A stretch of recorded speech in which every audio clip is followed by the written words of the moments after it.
You have not been created for comfort or the couch.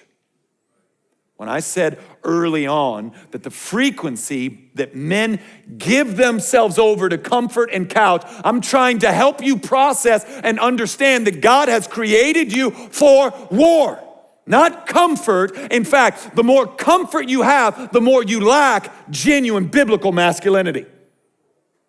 The more you give yourself over to comfort, you give yourself, and don't go all Braveheart, paint your face blue on me.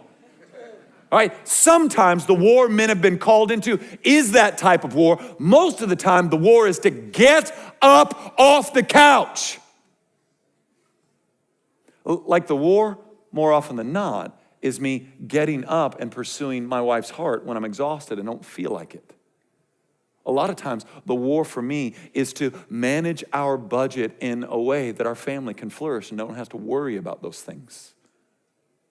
Sometimes the war for me is to go tuck in the kids and pray for them and talk to them about their day and what the best part was and what the worst part was. And really, how's your heart? Where are you wrestling with right now? How are you thinking about God? How are you, right? Because there's sometimes I'm just tired, and I'll be really honest so we can be friends here. Sometimes by that point of the day, they're getting on my nerves. There's not a lot of good going to happen if I go in there.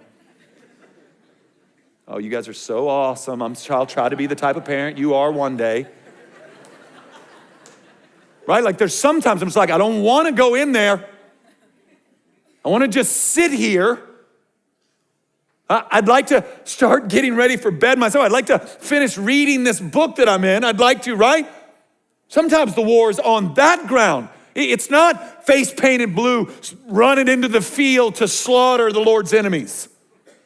Sometimes just freaking getting up, going sitting across the table with my wife and asking how she's doing. What's the Lord been showing you? What's he been teaching you? Boo, what are you struggling with right now? You encouraged in the Lord? You in a dry space? Where are you, baby? Sometimes that's where the war's taking place. In fact, look at me. Most often, that's where it's taking place.